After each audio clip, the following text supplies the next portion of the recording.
সোনার মদিনা সুবহানাল্লাহ সুবহানাল্লাহ সুবহানাল্লাহ মাঝে একটাই বাসনা। যারা যারা যাবেন তারা হাত উঠে বলবেন এবার ইয়া রাসূলুল্লাহ, আমি যখন শেষ করব, যাবো মোরা সোনার মদিনা। সবাই যাবে না নাকি? সবাই যে হাত উঠাচ্ছে না, সবাই হাত উঠে বলুন ইয়া রাসূলুল্লাহ। আমরা সবাই নবীর দিওয়ানা। মাশাআল্লাহ সুবহানাল্লাহ। এই মুজিবারদার মতো বাপ মায়ের ধন্য বেটা আছেন কি একটা? 5,000 টাকা বাপ মায়ের জন্য 2,500 করে দিতে পারো, তোমার জন্য জান্নাত, তোমার বাপ মা তোমার জন্য জাহান্নাম। বাপ মা রাজি, খোদা রাজি, বাপ মা নারাজ, খোদা নারাজ।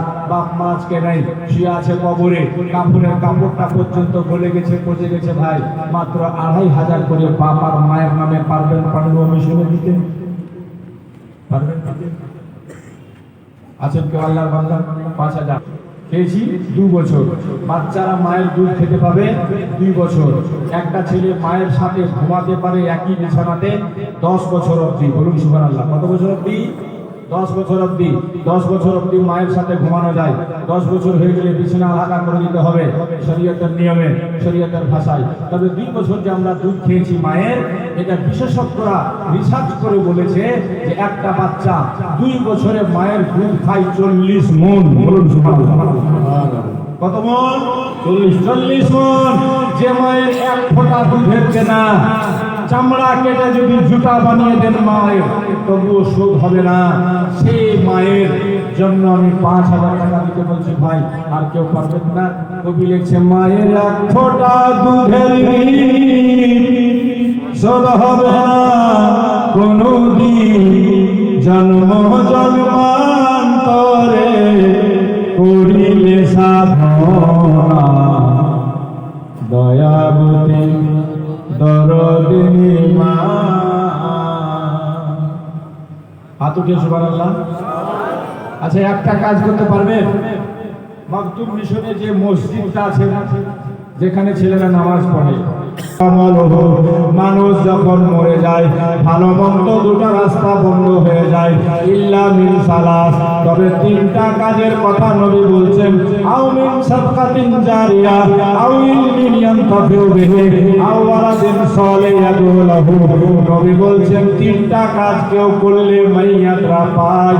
একটা হলো সাদকায়ে জারিয়া, দ্বিতীয় হলো ইলমে দ্বীন, 3 নম্বরে যদি নেক সন্তান রেখে যায়। বাপ মায়ের জন্য দোয়া করে, নিজে দোয়া করতে জানে না, এরকম আল্লাহওয়ালাকে দিয়ে দোয়া করায়, এই দোয়াটা বাপ মা পায়। বলুন সুবহানাল্লাহ। সুবহানাল্লাহ। লা তাকুল্লাহুমা উফিন ওয়া লা তানহারহুমা ওয়া কুল্লাহুমা কওলান কারীমা। বাপ মাকে উফ শব্দ পর্যন্ত বলিও না। এজন্য জানেন সবচেয়ে বড় পীর হলো বাপ আর মা। সুবহানাল্লাহ। বাপকে না খেয়ে রেখে, মাকে কষ্টে রেখে, আর পীর সাহেবকে গিয়ে আপনি মুরগা খাওয়াবেন, মুসাল্লাম খাওয়াবেন আর নাজরানা দিবেন, তো আল্লাহ খুশি হবে না, হবে না। জি, এজন্য কবি বলছে, বাপ যদি হয় খারাপ, বাপুকে গালি দিও না। বাপ যদি হয় খারাপ, বাপকে গালি দিও না। শরীয়তের মাসলা শুনেন, আপনার বিবি, আপনার বউ আপনার কাছে খুবই ভালো, চলা ভালো, বলা ভালো, কাজ ভালো, আকার ভালো, আকৃতি ভালো, গঠন ভালো, শিক্ষা ভালো, সবই ভালো, কিন্তু বাপের পছন্দ হলো না। বাপ যদি কহে বেটা রে এই বহু রাখা চলবে না, তালাক দিয়ে দে। শরীয়তের মাসলা হচ্ছে বাপের কথা রাখার জন্য সঙ্গে সঙ্গে সুন্দরী বউকে তালাক দিয়ে দিতে হবে। আর ওই মা কবরে শুয়ে আছে, কবরটা শিয়ালের বাসা হয়ে গেছে। একবার গিয়ে মায়ের কবরটা দেখবেন, যে মা এই পুষ মাসে আমাকে আপনাকে বুকে শুয়ে রেখেছে, ঠান্ডাতে শুইতে দেয়নি রে ভাই, ওই মা শুয়ে আছে গাছতলাতে, ওই বাপ শুয়ে আছে গাছতলাতে। যে বাপ আমার আপনার প্রত্যেকটার মান পুরা করেছিল, আজকে তারা শুয়ে আছে কবরস্থানে, ভাঙা ঘরে, পাওয়ার কিছু নাই। তারা নেকিও করতে পারে না, গুনাহও করতে পারে না, তাদের পাওয়া একটাই, যদি আপনি তাদের নামে কিছু সদকায়ে জারিয়া করে দেন, এইটা তারা পাবে। আপনি যদি দোয়া করেন, দোয়া করান, এইটা তাদের কাছে যাবে। আর কেউ আছেন ভাই? 1,11,000 সাথে সাথে না পারছেন পরে দিয়ে দেবেন। 11,000 টাকা দান করে একটা লাইন লেখাবেন, আর শ্বশুর শাশুড়িকে আল্লাহ রহমতে জান্নাতে পাঠাবেন।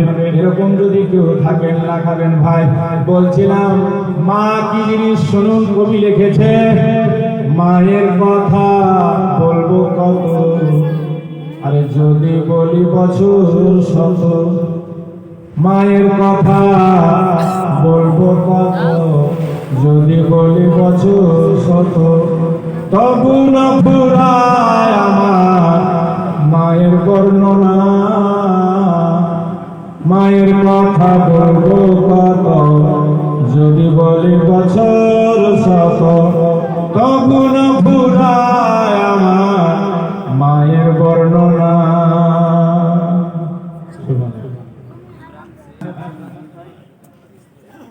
একটা রায় পরিবারক নবীর মহব্বত যার ভিতরে আছে, তার ভিতরে মনে করে ঈমান আছে, সে অবশ্যই যাবে জান্নাতে। তাই নবীকে, আলে নবীকে ভালোবাসার নাম হলো ঈমান। আল্লাহ পাক আমাদেরকে আশিক বানিয়ে রাখেন, প্রেমিক বানিয়ে রাখেন। হ্যাঁ বন্ধুগণ ভাই, তো আমি বলছিলাম যে আলহামদুলিল্লাহ যাদেরকে আল্লাহ যেভাবে তৌফিক দিয়েছে তারা সেভাবে শরীক হয়েছেন। তবে আপনি যারা বেশি বেশি দিয়ে শরীক হতে পারেননি, তাদের জন্য আফসোসের কোনো ব্যাপার নাই।